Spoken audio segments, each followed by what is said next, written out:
the name of God, the most merciful, the most compassionate, to respected international community, all those who support freedom-loving peoples of the world, we announce to all that the Turkish authorities seized Umar Ali Kuvatov, our leader of the opposition movement in Tajikistan, and want to give him up to the full mercy of the Tajik authorities.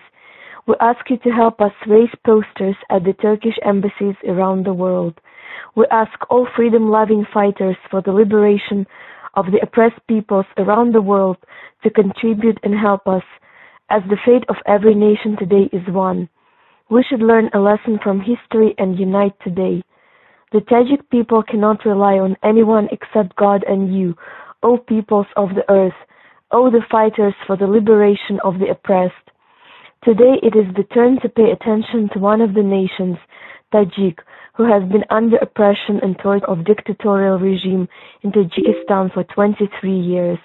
We ask all to join these rallies in hope that such assistance will also be given to all from God. Today we, all people on earth, are oppressed on our own. So is it not time to unite all the oppressed of the world? Help us today and thus help yourself. Who will help the other, God will help him.